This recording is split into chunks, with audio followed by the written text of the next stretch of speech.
Caíram as máscaras, que nem escondiam muito. Não enxergava quem não tinha como ver, ou os que foram são cúmplices por ação ou omissão. Exposta pelo site The Intercept, a primeira porção das vísceras da Lava Jato. O site avisa ter em seu poder mensagens privadas, gravações em áudio, vídeos, fotos, documentos judiciais, etc. Tem 2 anos de conversas de Moro e Dallagnol no aplicativo Telegram, de 2015 a 2017. Tem também o conteúdo dos chats de procuradores da Lava Jato. Material para um livro de 1.700 páginas informam. Glenn Greenwald é um dos fundadores do The Intercept. Glenn ganhou o Pulitzer, o grande prêmio do jornalismo nos Estados Unidos, por divulgar os segredos da espionagem e escutas feitas pela NSA nos Estados Unidos e mundo afora. Escândalo aquele vazado por Edward Snowden. O que se lê agora nas conversas publicadas pelo site The Intercept? Que Moro, Dallagnol, procuradores e também setores da Polícia Federal e do TRF4 agiram com solar motivação política. Objetivo central e fundamental: prender Lula de qualquer maneira. Por isso, agora, o Midian tem noticiado o escândalo despejando informações sem contextualizá-las, explicá-las, despejando, minimizando e com ressalvas e justificativas em favor dos seus parças, Moro e Dallagnol. Do pouco já publicado em alguns dos seus capítulos decisivos, revela-se uma farsa a jato, a célebre operação, que culminaria com Bolsonaro eleito e Moro seu super-ministro. Farsa porque o Código de Ética da Magistratura, dos juízes, portanto, determina em seu primeiro artigo atuar norteando-se pelos princípios da independência, da imparcialidade e do segredo profissional. Determina também o que deve ser um juiz imparcial, o que busca nas provas a verdade dos fatos com objetividade e fundamento. Para isso, um juiz deve, aspas, manter equidistância das partes, evitar todo tipo de comportamento que possa refletir favoritismo, predisposição ou preconceito. Cartão vermelho logo na saída. De posse do que tem e de muito do que ainda publicará, o site diz: as 3 reportagens revelam comportamentos antiéticos do juiz Moro, Dallagnol e companhia e transgressões. Vamos a exemplos. 28 de setembro passado, há 3 semanas do segundo turno entre Bolsonaro e Haddad. Lewandowski, ministro do Supremo, liberou entrevista com Lula para a Folha de São Paulo. Desespero em Curitiba. E troca de mensagens entre procuradores e procuradoras, com claríssimas declarações político-partidárias. A procuradora Laura Tessler escreve: que piada, revoltante, lá vai o cara fazer palanque na cadeia, um verdadeiro circo. Depois de Mônica Bergamo, por isonomia devem vir outros jornalistas.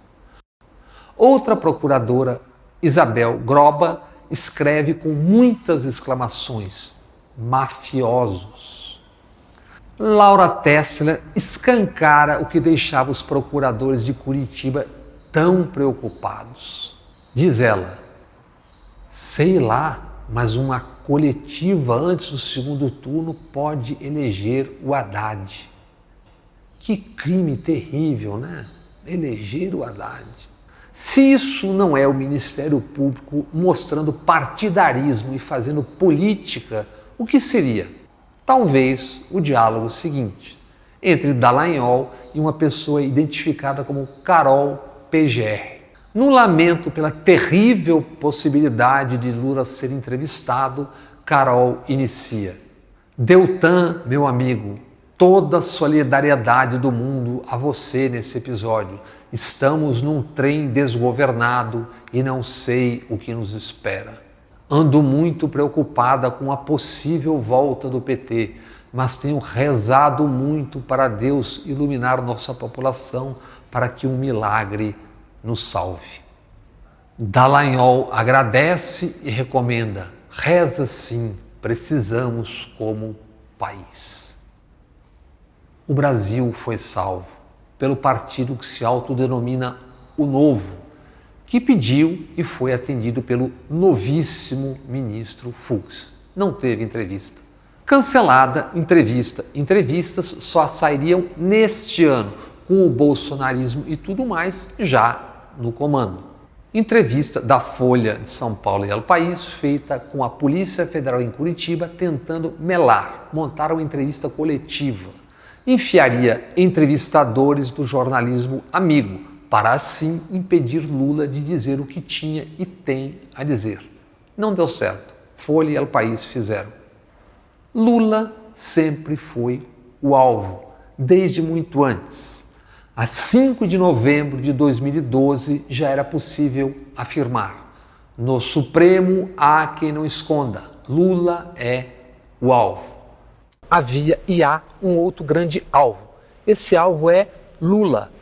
No Supremo há quem não esconda esse desejo em conversas reservadas. Tudo sempre esteve claro. Era possível ver e dizer. Essa expressão golpe, ela na verdade é uma armadilha, porque ela reduz e encaixota num debate que é jurídico, técnico e binário, algo que, no meu entender, é uma grande farsa. A opção por investigar e expor apenas uma parte do sistema era um erro grave. Quando todos fossem expostos, o que era inevitável e aconteceu, viveríamos decepção, desencanto, desalento e indiferença. Quando o debate não acontece às claras, à esquerda e à direita, o que sobra, o que prevalece é a escuridão. Isso foi há 5 anos. Chegamos à escuridão. O Intercept mostra Moro, muito além do que deve um juiz, pedia a Dallagnol para mudar e antecipar operações. Moro, o juiz, cobrava Dallagnol, que prestava serviços e explicações. Moro, aquele que via Paulo Guedes, Bolsonaro convidou para o ministério ainda em meio à eleição presidencial. Glenn Greenwald antecipa um dos vários próximos capítulos do Intercept. Temos mais material envolvendo o papel de Moro na Lava Jato, mostrando que ele é um chefe da força-tarefa, que criou estratégias para botar Lula e outras pessoas na prisão e atuou quase como um procurador e não como juiz que era. Glenn diz ter conversas ainda não reveladas sobre Moro, pensando na possibilidade de aceitar a oferta de Bolsonaro para ser ministro caso Bolsonaro ganhasse a eleição. Bingo!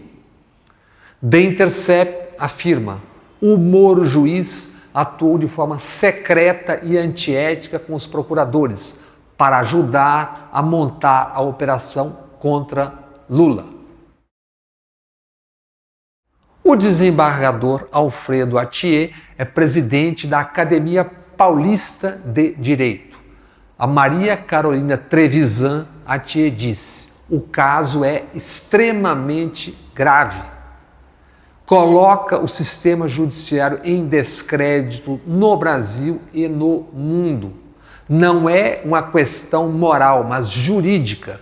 O sistema jurídico se corrompe quando o princípio do juiz natural é quebrado, ensina Atier. Dallagnol e procuradores agora serão investigados pelo Conselho Nacional do Ministério Público. Veremos no que vai dar. Lula foi condenado e preso pelo caso do tal triplex de frente para o mar no Guarujá. Na sentença de Moro, confirmada pelo TRF4, aquela do ato de ofício indeterminado, o triplex foi peça fundamental.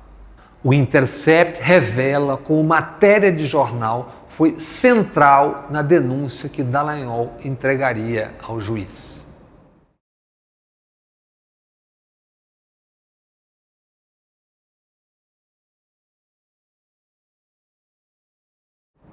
Matéria que, sem mencionar triplex algum, falava sobre uma cota de apartamento comprada junto à Bancop em 2005. E mais, o tal apartamento mencionado não ficaria em frente ao mar, como dito, e sim no prédio de trás.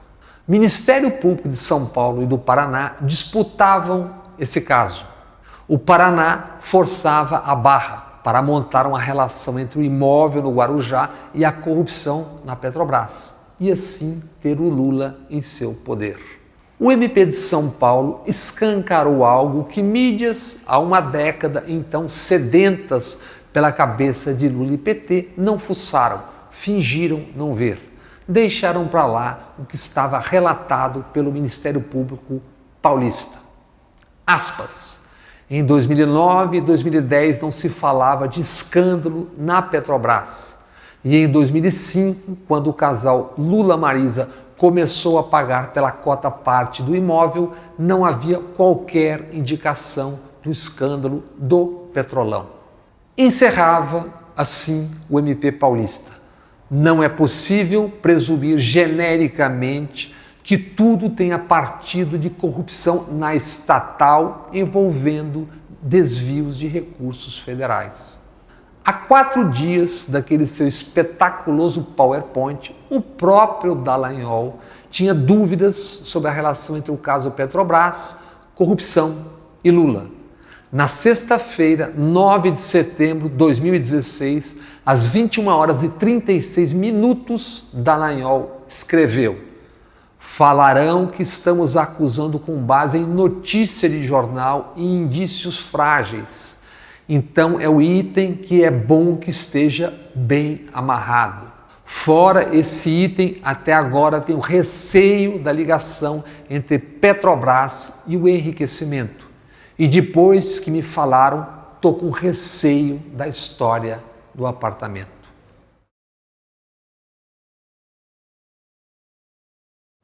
Mas tudo foi resolvido no dia seguinte, o sábado.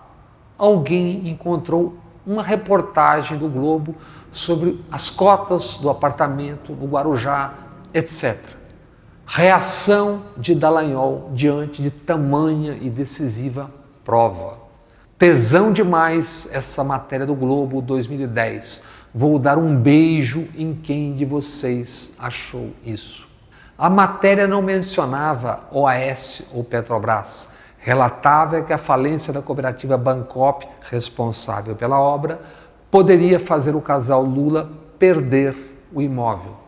Mas bastou para Dallagnol montar o show do PowerPoint e para depois Lula ser condenado a 12 anos e tanto de prisão. Não sem o presidente do TRF4, Thompson Flores, pré-julgar Lula 6 meses antes do tribunal TRF4 confirmar a sentença. Disse Thompson sobre a sentença de Moro: tecnicamente irrepreensível, fez exame minucioso e irretocável da prova dos autos e vai entrar para a história do Brasil. De fato, entrou. Sobre essa sentença irrepreensível, Flores disse também: não li a prova dos autos. Bem, isso já diz tudo. O mesmo Thompson Flores, a propósito, deverá ser o juiz do TRF4 a julgar o caso do sítio de Atibaia. É o que informou Bernardo de Melo Franco no Globo, citando o portal Gaúcha Zero Hora. A propósito desse tribunal, o Intercept relata o dito pelo advogado Antônio Sérgio Pitombo, que já defendeu Bolsonaro. Aspas. O ponto sobre Lava Jato nunca foi o juiz Moro, mas o TRF4 nunca corrigir o juiz Moro. Parecia haver um pacto ideológico entre o tribunal e o juiz. O tribunal achava bonito aquilo, diz Pitombo.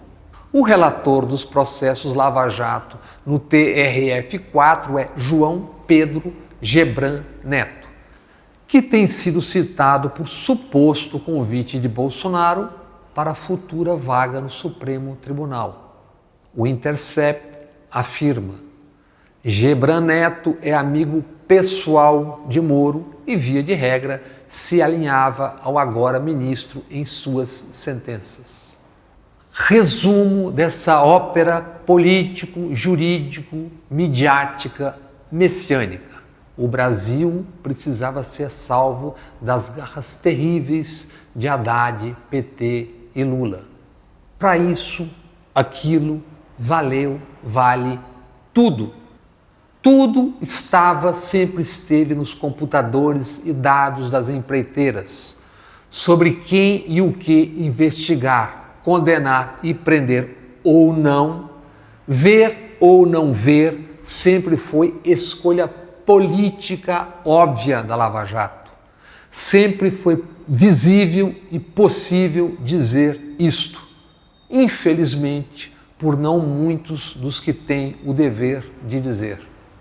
O moralismo de viseiras só enxerga o que quer, a dimensão do cinismo, as ilegalidades, hipocrisia, irresponsabilidade, o crime cometido contra o país, até se chegar a esse hospício coalhado de milícias, é de uma monstruosidade incomensurável.